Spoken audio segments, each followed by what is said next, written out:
अथ 7वां अध्याय। शौनक ने कहा, हे प्रभु, अब आप कृपा कर कार्तिक मास तथा तुलसी के महात्म का विस्तृत वर्णन करें। सूत जी बोले, प्राचीन काल में पृथु नामक राजा ने नारद जी से यही बात पूछी थी। तब इतिहास प्रसंग से उन्होंने जो कुछ कहा वही मैं तुमसे कहता हूँ। पृथु बोले, आपने कार्तिक मास के व्रत और कार्तिक मास में तुलसी मूल में विष्णु के महात्म का वर्णन किया है, अतः मैं तुलसी के महात्म का विषय में पूछना चाहता हूँ। अब आप पूर्व इतिहास विस्तार पूर्वक हैं। हे प्रभु, मैं ये जानना चाहता हूँ कि तुलसी की भगवान से प्रीति किस प्रकार हुई। आप सर्वज्ञ हैं, अतः मुझसे विस्तार पूर्वक कहें। नारद जी बोले, हे राजन, तुलसी से श्री हरि के संबंध का एक प्राचीन इतिहास तुमसे कहता हूँ, सुनो। पूर्व काल में देवराज इंद्र देवताओं और अप्सराओं को साथ लेकर शिव जी के दर्शन के लिए कैलाश पर्वत पर गए। जैसे ही उन्होंने शिव भवन में प्रवेश किया, वैसे ही वहाँ पर एक भीमकर्मा भयंकर नेत्रों वाला पुरुष को देखा। इंद्र ने उससे पूछा, तू कौन है? शंकर जी कहाँ पर हैं? परंतु कई बार पूछने पर भी वह कुछ नहीं बोला। तब इंद्र ने क्रुद्ध होकर कहा, तूने मेरे प्रश्न का उत्तर नहीं दिया, अतः हे दुर्बुद्धे, मैं तुझे अपने वज्र से मारता हूँ, देखो तेरी रक्षा कौन करता है। ये कहकर इंद्र ने उस पर अपना व्रज का प्रहार किया। व्रज प्रहार से उसका कंठ नीला पड़ गया और व्रज भी जलकर नष्ट हो गया। तब वह व्यक्ति ऐसा क्रुद्ध हुआ जैसे कि रुद्र अपने तेज से सबको जलाते समय क्रुद्ध होते हैं। ये देखकर बृहस्पति हाथ जोड़कर खड़े हो गए और इंद्र भूमि पर दंडवत करके स्तुति करने लगे। बृहस्पति ने कहा, हे देवादिदेव, हे त्र्यंबका, हे कपटदी, हे त्रिपुरारी, हे सर्व, हे अंधकरी, हे विरूप, हे स्वरूप, हे शंभु, हे पिनाकी, हे यज्ञ विध्वंसी तथा हे यज्ञों के फल दाता, आपको नमस्कार है। हे कालांतक, हे काल मोहधर, हे ब्रह्मा का सिर काटने वाले, हे ब्राह्मणों के पोषक, आपको नमस्कार है। नारद जी बोले, इस प्रकार बृहस्पति द्वारा स्तुति किए जाने पर अपने नेत्रों की ज्वाला से तीनों लोगों को भस्म करने में समर्थ शिव जी ने कहा। शिव जी बोले, हे ब्राह्मण, हम तुम्हारी स्तुति से प्रसन्न हैं, तुम वर मांगो। इंद्र को जीवन दान मांगकर तुम प्रसिद्धि प्राप्त करोगे। तब बृहस्पति ने कहा, हे देव, यदि आप प्रसन्न हैं तो आप शरणागत इंद्र की रक्षा करें, आपके नेत्रों से निकली हुई अग्नि शांत हो जाए। ये सुनकर शिव जी बोले, हे बृहस्पति, ये ज्वाला अब भाल नेत्र में प्रविष्ट नहीं हो सकती, परंतु मैं इसे कहीं दूर फेंक देता हूँ ताकि ये इंद्र को पीड़ा ना पहुँचा सके। नारद जी बोले, इस प्रकार शंकर जी ने उस अग्नि को हाथ में पकड़कर गंगा और सागर के संगम वाले एक स्थान पर फेंक दिया। तब वह अग्नि एक बालक का रूप धारण कर रोने चिल्लाने लगा, जिसे सुनकर पृथ्वी भी कांप उठी तथा स्वर्ग से ही सातों लोग बहरे जैसे हो गए। तब ब्रह्मा जी ने उस शब्द को सुना तो वे आश्चर्यचकित होकर उस स्थान पर जा पहुंचे। वहां उस बालक को समुद्र की गोद में देखकर उन्होंने कहा, यह अद्भुत बालक किसका है? ब्रह्मा जी के वचन सुनकर समुद्र ने उस बालक को ब्रह्मा जी की गोद में दे दिया और प्रणाम करते हुए इस प्रकार कहा, हे ब्रह्मा, हे जगत गुरु, गंगा तथा समुद्र के संगम से उत्पन्न हुआ ये मेरा ही पुत्र है, आप इसे जातकर आदि संस्कार करें। नारद जी बोले, समुद्र को इस प्रकार बोलते हुए देखकर वह बालक ब्रह्मा जी की दाढ़ी को अपने हाथ में पकड़कर बार बार खींचने लगा। दाढ़ी को इस प्रकार खींचे जाने पर ब्रह्मा जी की आंखों में पानी भर आया, तभी उनकी दाढ़ी छूट सकी।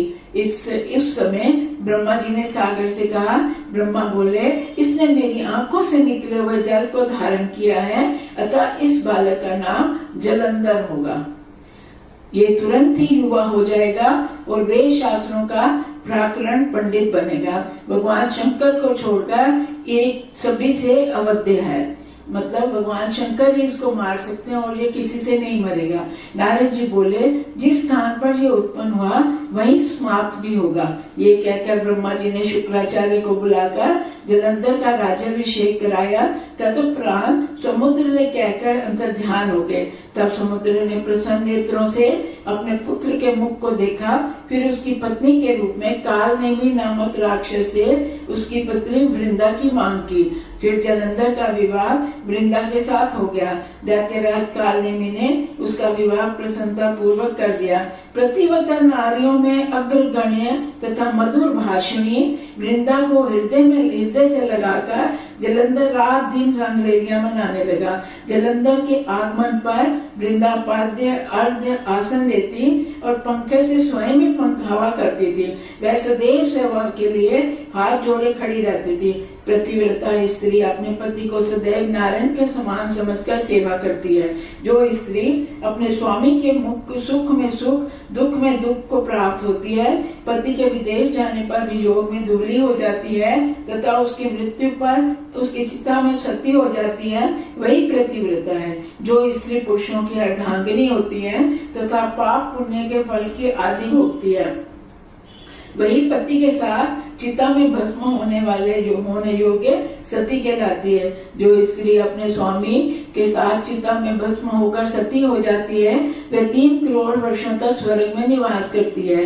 जो स्त्री पति के शव के पीछे शमशान को जाती है, उसे चलते समय एक एक पांव रखने से एक एक यज्ञ का फल प्राप्त होता है। जिस प्रकार सपेरा अपनी शक्ति से सर्प को बिल से बाहर खींच लेता है, उसी प्रकार पतिव्रत धर्म का पालन करने वाली पत्नी भी पति को लेकर स्वर्ग में पहुंचती है। जो स्त्री अपने पति के साथ स्वर्ग को जाती है, वे अपने माता पिता के कुल को तथा जिस कुल में स्थान में सती होती है उसे भी पवित्र कर देती है। स्त्री के लिए पति के लिए मृत्यु के बाद उसके साथ सती होने के अतिरिक्त अन्य कोई उत्तम धर्म नहीं है। नारद जी बोले, जो दैत्य पूर्व काल में देवताओं से पराजित होकर पताल में रहने लगे थे, वे सब जलंधर के आश्रय पाकर भूमंडल पर निर्भय होकर विचरण करने लगे। एक बार जलंधर ने राहु का कटा हुआ सिर देखकर शुक्राचार्य जी से पूछा, हे प्रभु, ऐसा किसने किया? तब शुक्राचार्य जी ने बताया कि जलंधर से राहु का सिर कटने, समुद्रों से रत्न निकालने और दैत्यों का अनादर होने आदि सारी घटनाओं का वर्णन किया। उस समय अमृत के लिए अपने पिता समुद्र के मंथन की बात सुनकर जलंधर ने नेत्र क्रोध से जलने लगे। तदुपरांत जलंधर ने अपने घस्मत नामक एक दूत को इंद्र के पास भेजा। वह इंद्र की सुधर्मा सभा में शीघ्र ही जा पहुंचा। उसने इंद्र को नमस्कार न करते हुए अभिमान पूर्वक ये कहा, मुझे दैत्यराज समुद्र पुत्र जलंधर ने यहाँ भेजा है, मैं उनका दूत हूँ। उन्होंने जो कहा वह सुनिए। आपने हमारे पिता का पर्वत के द्वारा मंथन किया, उसमें जो भी रत्न निकाले गए थे हमें उन सबको तुरंत दे दो। नारद जी बोले, दूत के इन शब्दों को सुनकर देवराज इंद्र बहुत चकित, बहुत भयभीत तथा कुछ क्रुद्ध होकर इस प्रकार बोले। इंद्र ने कहा, हे दूत सुनो, समुद्र ने हमसे डरे हुए पर्वतों को अपने हृदय में बिठाया था। उसने ही हमारे शत्रु राक्षसों को भी अपनी गोद में स्थान देकर अभय किया था, इसलिए हमने समुद्र का मंथन किया था। समुद्र का एक पुत्र शंखासुर भी देवताओं से शत्रुता करने लगा था, उसे हमारे अनुज विष्णु ने नष्ट कर दिया।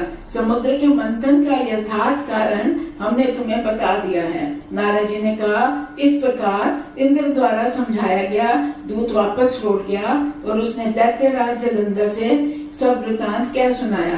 उसे सुनकर जलंधर के होंठ क्रोध के आवेश में कांपने लगे और वह देवताओं को जीतने की युक्ति सोचने लगा।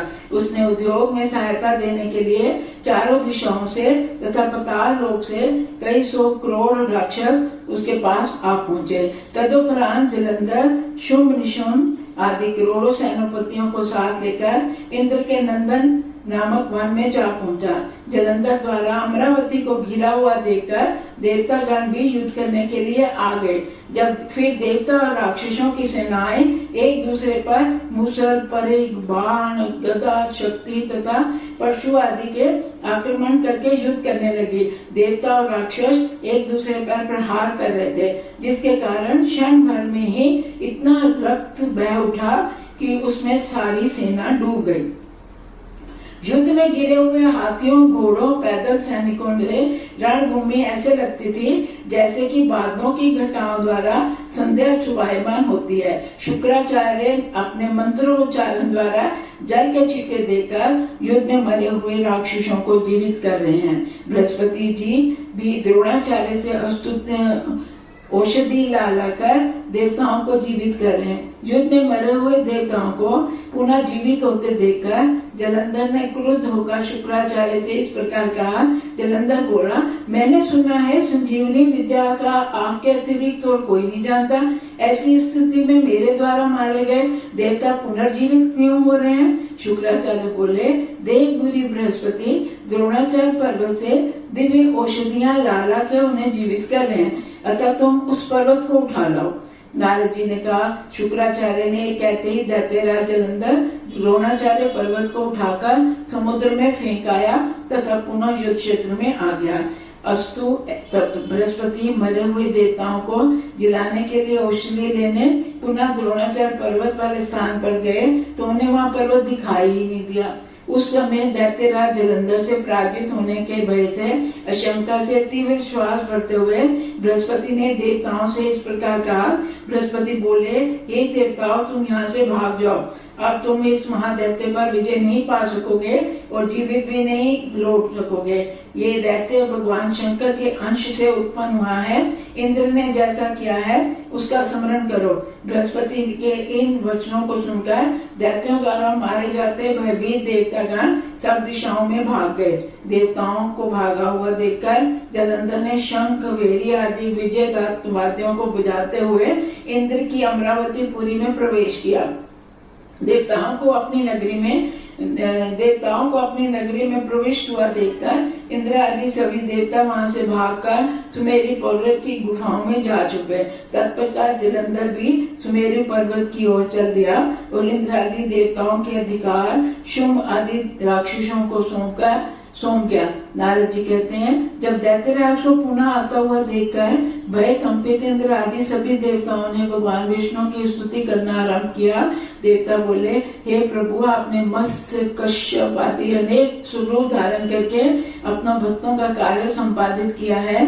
आप संतापहारी, ब्रह्मा आदि सृष्टि का पोषण करने वाले तथा संहार करने वाले एवं शंख, चक्र, गदा, पद्म को अपने हाथों में धारण करने वाले हैं। हम आपको नमस्कार करते हैं। आप ब्रह्मा वल्लभ, असुर संहारी, गरुड़ पर सवारी करने वाले, पीताम्बरधारी, यज्ञ आदि के क्रियावर्धक और शरणागत रक्षक हैं। आपको अनेक बार नमस्कार है। हे विष्णु, आप देवताओं के दुख रूपी पर्वत को नष्ट करने हेतु वज्र रूपी शेषशाही तथा सूर्य एवं चंद्र जैसे नेत्रों वाले हम आपको नमस्कार करते हैं। नारद ने कहा, जो मनुष्य इस संकट नाशक स्तोत्र का पाठ करता है वे प्रभु की कृपा से कभी संकटों के कारण दुखी नहीं होता। इस प्रकार देवताओं ने दैत्यहारी विष्णु की स्तुति की और श्री विष्णु भी देवताओं को संकट से अवगत हो गए। तब वे कृपा से खिन्न मन वाले श्री विष्णु गरुड़ पर जा बैठे। उस समय लक्ष्मी ने उनसे इस प्रकार कहा। लक्ष्मी बोली, हे प्रभु, आप शीघ्रता से जाने के लिए तैयार हुए हैं, कहाँ जाएंगे? मुझे ऐसा लगता है कि आप कहीं युद्ध करने के लिए जा रहे हैं। विष्णु बोले, तुम्हारे भाई जलंधर ने देवताओं को रुला दिया है, वे मुझे बुला रहे हैं, अतः मैं उससे युद्ध करने जा रहा हूँ। लक्ष्मी बोली, हे कृपा निधि, मैं आपकी सदैव प्रिय और भक्त रही हूँ, तब आप मेरे भाई को युद्ध में क्यों मारोगे? श्री विष्णु बोले, जलंधर भगवान रुद्र के अंश से पैदा हुआ है, उसे ब्रह्मा जी के आशीर्वाद भी प्राप्त है और वह प्रिय भी है, अतः वह मेरे द्वारा नहीं मारा जाएगा। नारद जी बोले, इस प्रकार विष्णु जी शंख, चक्र, गदा तथा तलवार हाथ में लेकर गरुड़ पर सवार होकर अत्यंत शीघ्रता पूर्वक संग्राम करने हेतु उस ओर चल दिए जहाँ श्री दैत्यराज जलंधर उपस्थित था। उस समय विष्णु के वाहन गरुड़ के पंखों की तीव्र वायु से युद्ध क्षेत्र में मरे हुए राक्षस आकाश में बादलों की भांति उड़ने लगे। उस वायु से दैत्यों को पीड़ित देखकर जलंधर क्रुद्ध नेत्रों से विष्णु के सामने आ पहुंचा। तब विष्णु और जलंधर की महाघोर संग्राम होने लगा और आकाश बाणों से भर गया। फिर विष्णु ने दैत्यराज जलंधर को पताका, छत्र, धनुष, घोड़ों को अपने बाणों से नष्ट कर दिया। फिर उसकी छाती पर भी एक बाण से आघात किया। तभी जलंधर ने भी सामने पहुंचकर अपनी गदा तथा गरुड़ के मस्तक पर गहरा आघात किया, जिससे वे भूमि पर गिर पड़े। तदुपरांत विष्णु ने हंसते हुए अपनी तलवार द्वारा जलंधर की गदा को काट गिराया। तब जलंधर ने विष्णु की छाती पर मुक्के से प्रहार किया। फिर महाबली विष्णु तथा जलंधर दोनों मल्ल युद्ध करने लगे। उनकी भुजाओं, घूसों, जांघों के शब्द से सारी पृथ्वी शब्दायमान हो उठी। फिर विष्णु ने सुंदर संग्राम करते हुए अपनी मेघ जैसी गंभीर वाणी में जलंधर से कहा। विष्णु जी बोले, हे दैत्यराज, तुम्हारे विक्रम को देखकर हम बहुत प्रसन्न हैं। अतः तुम जो भी हो, यहाँ तक कि अदेय वरदान भी यदि मांगोगे तो हम तुम्हें देंगे। हम तुम्हारी बहन के पति हैं, अतः हमारे तुम्हारे बीच युद्ध होना ठीक नहीं है। तुम्हारी जो इच्छा हो वह हमसे मांग लो। जलंधर बोला, हे भगवान, यदि आप मुझ पर प्रसन्न हैं तो ये वर दीजिए कि आप मेरी बहन तथा गरुड़ के साथ मेरे घर में निवास करें। नारद जी बोले, इस प्रकार विष्णु भगवान विष्णु ऐसा ही होगा कहकर लक्ष्मी तथा सभी देवताओं के साथ जलंधर के नगर में जा पहुंचे। तब जलंधर अपने दैत्य साथियों को देवताओं के अधिकारी पदों से नियुक्त कर पुनः शीघ्रता पूर्वक पृथ्वी तल पर लौट आया। देवता, गंधर्व, सिद्धों ने जो कुछ रत्न एकत्र किए थे उन सबको अपने अधिकार में लेकर तीनों लोगों का शासन करने लगे।